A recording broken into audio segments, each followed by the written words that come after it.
This is exactly how I would invest 100K if that's what I have in this particular 2025. And guess what? I'm going to try the much as I can, squeeze into that 100K and maximize the returns out of that. And at the same time, I will incorporate the diversification, that is spreading out the risk. Because one thing that you're supposed to understand is that you're supposed to diversify and not put all your eggs in one basket. This is Good Joseph, and I make videos retaining or pertaining anything related to finances, investment, savings, and anything related to that. Not because that I know everything about it, but I do believe just like an iron sharpens another iron, so do we learn from each other.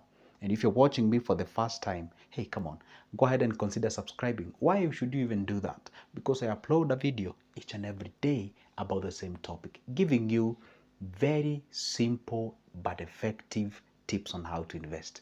So let's jump on the board, isn't it? Now, this is my budget, which is 100K. This is the money that I want to invest. And I'm looking forward how can I maximize my returns out of it and at the same time secure this cash. Now, one thing that you're supposed to find out even before thinking about investment is your emergency fund. Do you have it? What does it mean? Do you have some money set aside just in case a BS happens? Okay, and that money is the one that is supposed to cater or have what we call the protective layer. There is something called the protective layer that you should have. Okay, the P layer. I usually love to call it the P layer. The P layer is the situation, or it's that money that you set aside in case, let's say you're doing something, things go south, you can always get that money. So have it. Are we together? They usually say have a emergency fund that is equivalent to 3 to 6 months, but let's be realistic. For God's sake, you only have like 100K to invest, and I'm assuming this investment I'm giving you, I'm assuming you have an emergency fund. Okay, so we ain't gonna get the emergency fund out of it, so I'm assuming you already have it set aside. So we have 100K here to invest. How would I invest on this year 2025? Okay, this is what exactly I would do. The first investment I will go for, I will go first for the investment, first investment. I will definitely go for an investment that assures me what we call capital preservation. Capital what? Capital preservation. Okay, that investment that actually assures me that, you know what, this money that you're putting here, well, of course I know there is no investment that is 100% sure, but at least there is that what we call the capital preservation. But how do I arise to how much should I put it aside towards the capital preservation? Find out what we call your risk appetite. Find out that what we call the risk appetite. The risk appetite, I mean, that's the like appetite, or we can call it the risk ratio, or your percentage risk, or your affordable loss. Find out what we call an affordable loss. What is your affordable loss? For me, my affordable loss is usually 33%. So if it is 33%, that means out of the 100K that I have, 33,000, that is what I can afford to do what? To risk it, to put it out there where I'm actually doing what? Risking more. Again, under the affordable risk, I also have another percentage inside of it, which is usually 10%. The 10% of the 33% is what I put on what we call the high risk. Are we together? Now, before we even go to that, so if my affordable loss is 33,000, then I remain with 67,000. Are we together? I remain with 67,000. Now, with 67,000, this is where I put where I have what? Capital preservation. And I will put this money, say, in a money market fund. Why do I put this money in a market fund?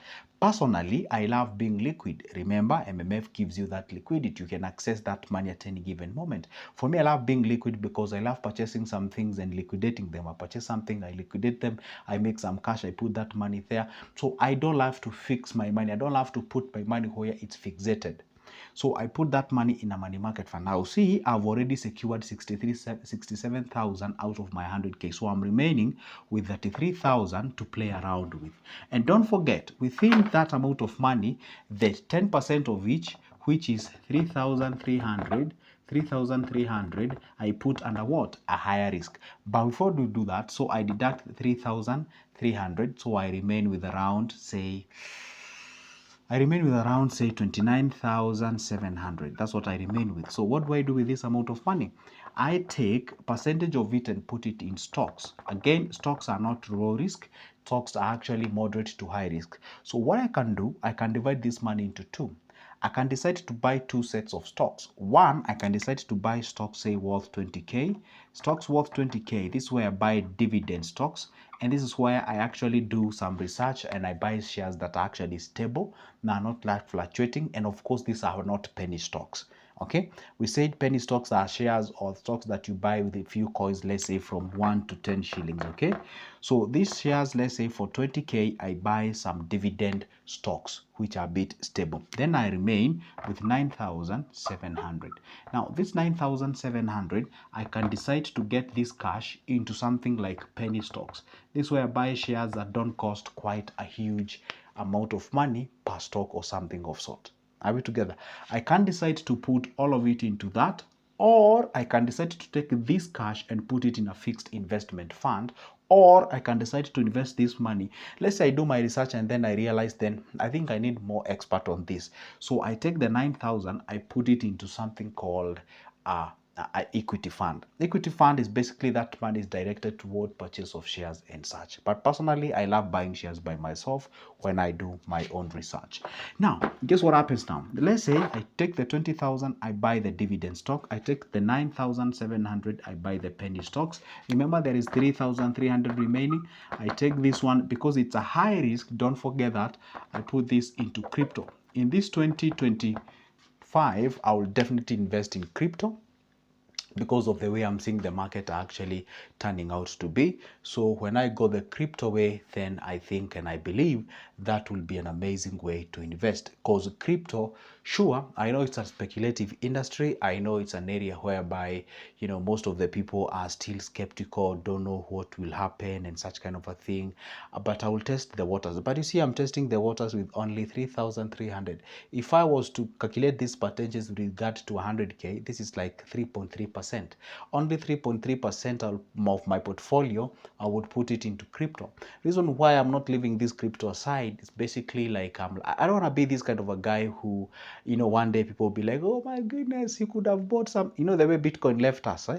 You know, you could have bought, I don't know, whatever the crypto it is with this amount of money. So I just love testing the waters with that. If it goes well, well and good. If it goes south, then of course, 3.3% of 100%.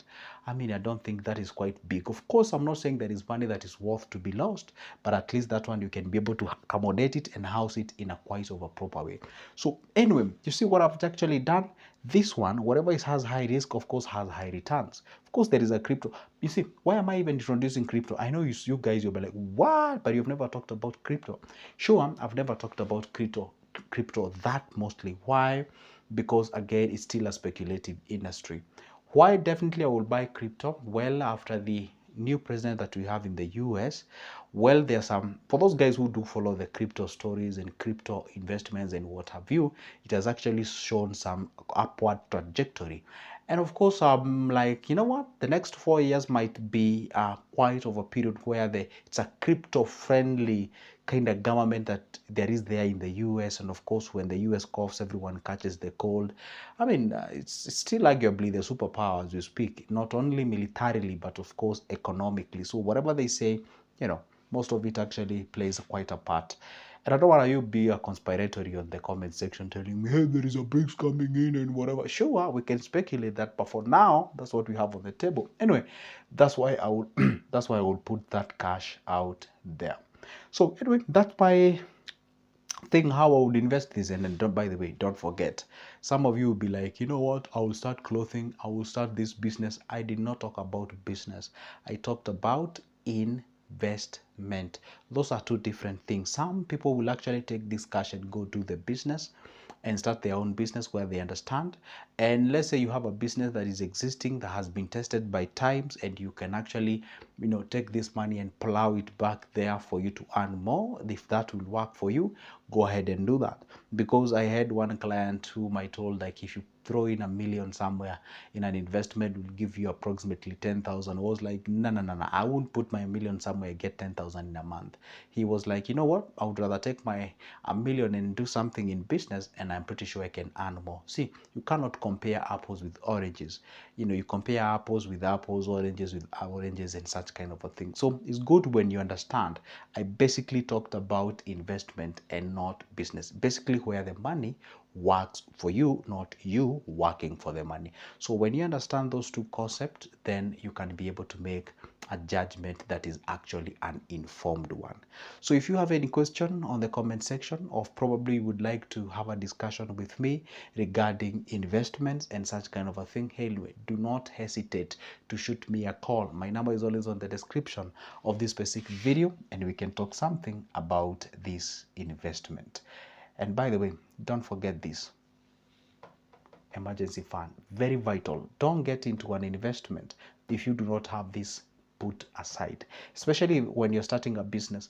A business has high risk. You find somebody has like 300,000, you want to start a business, and then in that process you don't even, for example, when you say I would like to start a business worth 300,000, and let's say your expenditures in a month is 50,000 or 10,000 or 30,000, whichever the amount of it is, at least have it for 3 months.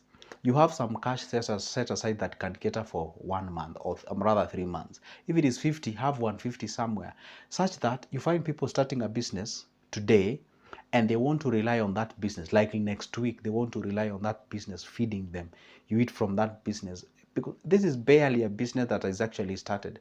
So you really don't overstretch the business. Try to support the business so that it can reach to a point whereby it can actually, sort of, live by its own. Anyway, guys, allow me not to go beyond that. Make sure that you hit that like button. Make sure that you subscribe and you leave a comment on the comment section. For now, it's a goodbye and see you in the next one.